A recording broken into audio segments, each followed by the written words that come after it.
Okay, dear students, now we have to discuss about EPS. EPS का मतलब होता है Equipotential Surface. Based on that, we have this question over here. करेंगे इसको भी, but before that मैं short में आपको थ्योरी ब्रीफ किए दे रहा हूँ. बात करनी है यहाँ इक्विपोटेंशियल सरफेस की. तो इसका मतलब होता है कि ये एक ऐसी सरफेस है जहाँ पे पोटेंशियल इक्वल इक्वल होता है. यू कैन से पोटेंशियल यानी कि V ये कांस्टेंट होता है. वर्किंग प्रोसीजर क्या है कि कोई भी इस सिस्टम ऑफ चार्ज होगा, आप उसकी वजह से V निकालेंगे और फिर जो V आएगा उसको C के बराबर कर देंगे. That will be the equation for equipotential surface. For example if we talk about point charge, तो पॉइंट चार्ज की वजह से r डिस्टेंस पर जो पोटेंशियल होता है उसका जो फॉर्मूला होता है वो होता है KQ/R.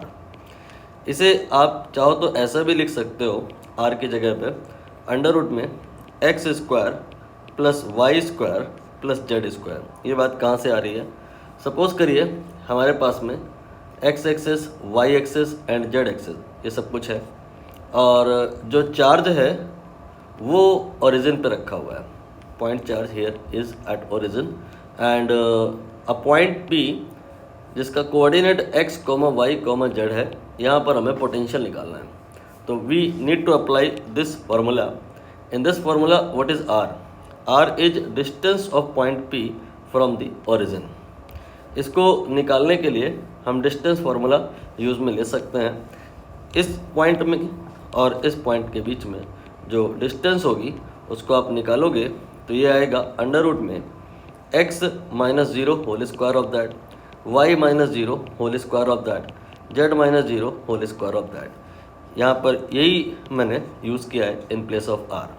ये हमने पोटेंशियल निकाल लिया है पॉइंट P पर. We need to here calculate equipotential surface. For that purpose इसे हम C के बराबर कर देंगे.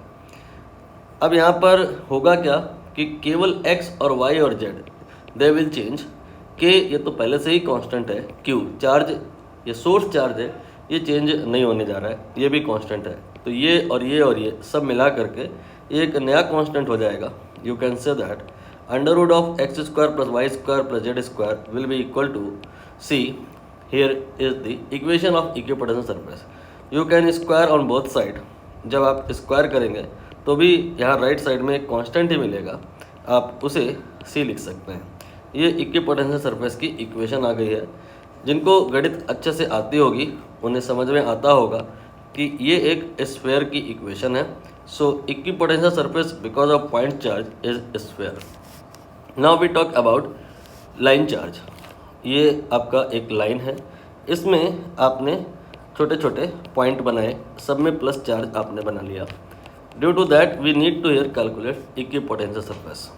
इसके लिए क्या करेंगे, यहाँ से r डिस्टेंस पर हम एक पॉइंट P लेंगे और यहाँ पर पोटेंशियल निकालेंगे. बात आएगी कि ये निकालेंगे कैसे. इतना आसान नहीं है ये, क्योंकि ये जो लाइन चार्ज है ये इनफाइनाइट है और इसकी वजह से पोटेंशियल का डायरेक्ट फार्मूला में भी आपको ना आता हो. लेकिन आपको जो आता होगा वो है फील्ड एट दैट पॉइंट. इसका फार्मूला होता है 2k λ/r. राइट. यहाँ पे जो r है आप समझ रहे होंगे क्या है, लैम्डा समझ रहे होंगे क्या है. Lambda here is linear charge density. Charge अगर q है, वायर की लेंथ अगर l है, तो q/l here will be equal to lambda. l basically much more है compare to r. So we can say ये जो वायर है इसका जो लेंथ है ये इनफाइनाइट है. ड्यू टू दैट ये इलेक्ट्रिक फील्ड है. We need to here calculate potential. तो potential from the electric field निकालने के लिए एक रिलेशन होता है, relation between electric field and potential. क्या होता है वो? -dV equal to E/dr. अब यहाँ पर हम E की वैल्यू पुट कर देंगे तो ये आएगा 2k λ/r देन dr. ये आपने V नहीं निकाला, ये dV निकाला है. अब क्या करें जिससे कि V निकाला है? बहुत आसान सी बात है कि dV का इंटीग्रेशन कर देंगे तो V आ जाएगा. वही मैं करने जा रहा हूँ. तो ये -V हो गया, 2k λ हो गया, dr/r इसका इंटीग्रेशन होगा. तो यहाँ पर 1/r का इंटीग्रेशन ln r आएगा. बाकी ये मैंने कोई डेफिनेट इंटीग्रेशन तो किया नहीं है, लिमिट वगैरह तो अप्लाई की नहीं है. सो एक आर्बिट्री कांस्टेंट ऐड करना होगा. अब हम यहाँ पर क्या करेंगे, in order to find the equipotential surface, ये जो पोटेंशियल आया है इसको हम कांस्टेंट के बराबर कर देंगे, सी के बराबर कर देंगे या सी डैश के बराबर कर देंगे। तो यहाँ से जो आएगा that will be 2k ln r equal to some other constant. ना यहाँ पर ये और ये सब कांस्टेंट है, ln r equal to C triple dash. अब आप यहाँ पर चाहो तो इसे ई की टर्म में ले जा सकते हो, नॉट रिक्वायर्ड ओवर हियर, ये भी इटसेल्फ अपने आप में आंसर है। हाँ, वो एक अलग बात है कि आर की जगह पे आप चाहो तो अंडर रूट में x square plus y square plus z square ऐसा कुछ रख सकते हो if it is required. I am not going to do that, मैं डायरेक्टली क्वेश्चन पे जंप कर रहा हूँ। क्वेश्चन में कहा है कि we have 3 long wires, linear charge density सब में लैम्डा है, ये एक्स एक्सिस वाई एक्सिस और जेड एक्सिस के अलॉन्ग रखे हुए हैं। विच आर द फॉलोइंग बताना है कि इक्विपोटेंशियल सरफेस का इक्वेशन होगा। तो यहाँ पर हम एक्सेस बनाएंगे, ये एक्स एक्सेस है, ये वाई एक्सेस है, सपोज ये एक्स एक्सेस है, ये वाई एक्सेस है, then z axis will be in this way. इन्हीं एक्सेस के अलॉन्ग एक वायर कंसीडर कर लेना है, ये मैंने एक वायर कंसीडर किया along the x axis, infinitely long है, इधर भी है, चाहो तो बना लो चाहो रहने दो, डॉट डॉट कर दीजिए। इससे वाई में भी एक वायर है, डॉट डॉट कर दीजिए, ऊपर भी और नीचे भी। ये जेड एक्सेस के लॉन्ग वायर है, डॉट डॉट कर दिया। We have 3 infinitely long wire over here. We have to find the equipotential surface. For that purpose at point P firstly we will calculate potential and then जो potential आएगा उसे हम क्या करेंगे, सी के बराबर कर देंगे। यहाँ पर अगर हम बिकॉज ऑफ एक्स एक्सिस पे जो वायर रखा है निकालें तो क्या आएगा, ये आ जाएगा। फॉर्मूला आपको यहाँ पर मैंने बताया था because of line charge potential का, माइनस वी या वी अगर बोले तो यहाँ पर फिर माइनस लग जाएगा, -2k, एक लैम्डा मिस हो रहा है यहाँ पे, lambda then ln r। r क्या है, r डिस्टेंस है वायर की, डिस्टेंस है पॉइंट की फ्रॉम द वायर। इसका कोऑर्डिनेट अगर हम x, y, z माने, what will be the distance of this point from the wire. Think about that, be careful, आपको थोड़ा वेक्टर और टी के बारे में भी आइडिया होना होगा। Distance between 2 point quite easy, but here I am not talking between distance between 2 point, I am talking about distance of point from the wire. For that purpose we have to drop a perpendicular on the wire. Foot of perpendicular here is n, and what will be the coordinate? It will be x, 0, 0. Now we have to find this distance. It will represent the value of r, and when you calculate that, r will come out to be square root of y square plus z square. You can put this value over here.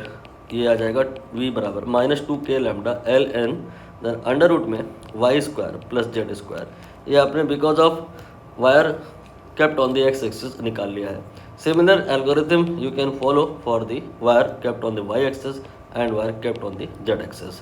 यहाँ पर ऐसे आएगा, यहाँ पे ऐसे आएगा, ये तो सब में सेम है, बस बदलाव आएगा तो इधर एल एन के अंदर जो है उसमें आएगा। जब x की बात हो रही थी तो y z आया, तो y की बात हो रही तो z x आएगा। इसके बाद में यहाँ पर अगर हम बात करें z की बात हो रही है तो x y आएगा। We have to now calculate net potential. For that we will add all these। तो -2k लैम्डा ये तो कॉमन फैक्टर है। बाकी आप एक काम और कर सकते हो इन ऑल केसेस, यहाँ पर सब जगह सी ऐड कर सकते हो, नॉट अ बिग डील। जो काम है वो ये कि ये जो स्क्वायर रूट है इसको आप पावर 1/2 मान सकते हो, और ये 1/2 जो है ये मल्टीप्लाई में आएगा यहाँ पे 2 के साथ, तो 2 और 1/2 कैंसिल हो जाएगा। मैंने एक्चुअली लॉग की प्रॉपर्टी लगा ली है, तो जो वी एक्स होगा that will B -k lambda then ln y square plus z square, and similarly vy and similarly vz can be calculated. Now we are going to add all these in order to get net potential. तो यहाँ पे -k lambda then bracket में जो आएगा that will be ln y square plus z square, then फिर plus में आएगा ln z square plus x square, then plus ln x square plus y square। अभी लॉग की एक और प्रॉपर्टी लगेगी, व्हाट वाज दैट, कि log a plus log b plus log c ये होता है log abc के बराबर। तो यहाँ से जो v की वैल्यू आएगी that will B -k lambda ln, ये हो गया x square plus y square plus z square plus x square, end of course एक कांस्टेंट जुड़ेगा, ये v की वैल्यू आ गई। नाउ अगर हमें इक्विपोटेंशियल सरफेस की वैल्यू निकालनी है तो ये जो v है इसको कांस्टेंट मान लेना है, इसको हमें c या c डैश के बराबर कर देना है। तो यहाँ से माइनस के लैम्डा एंड देन ये पूरा एज अ होल आ जाएगा। इसको मैं यहाँ से कॉपी की ले रहा हूँ। इसके बाद में आगे क्या आएगा, आगे एक कांस्टेंट आएगा c dash minus C will be a new constant over here. ये इटसेल्फ एक कांस्टेंट है, इसे आप इसी के साथ एडजस्ट कर सकते हो। फाइनली यहाँ पर जो इक्विपोटेंशियल सरफेस की इक्वेशन आएगी that will be L N and आगे ये वाली story and it will be equal to some constant you can write K over here या सी ट्रिपल प्राइम या only C over here. Now think about the options. कोई एक option ढूंढिए ऐसा जो मैच हो जाए। आपको तीसरा ऑप्शन दिख रहा होगा बट हो सकता है थोड़ा सा मिसमैच दिख रहा हो, तो आप थोड़ा सा बेसिक मैथ की बात करें कि अगर कहीं पे L N x equal to constant लिखा है तो इसका क्या मतलब है, क्या एक्स वेरिएबल होगा? नहीं समझ पाए आप मेरी बात, तो आप यहाँ से एंटी लॉग लेकर के आप ई की पावर में इसको एक्सप्रेस करें। तो यहाँ पे आप लिखोगे log base e equal to c, तो यहाँ पर ई की पावर सी जो है वो x के बराबर आएगा। ई इटसेल्फ एक कांस्टेंट है और उसकी पावर आप जो कर रहे हो वो भी कांस्टेंट है, सो x विल बी कांस्टेंट। मतलब अगर कहीं ऐसा लिखा है दिस इम्प्लाइज दैट कि जो एल के अंदर का कंटेंट है x वो भी कांस्टेंट होगा। सो यहाँ पर ये जो फैक्टर है लॉग के अंदर वाला ओनली वो भी अपने आप में एक कांस्टेंट होगा।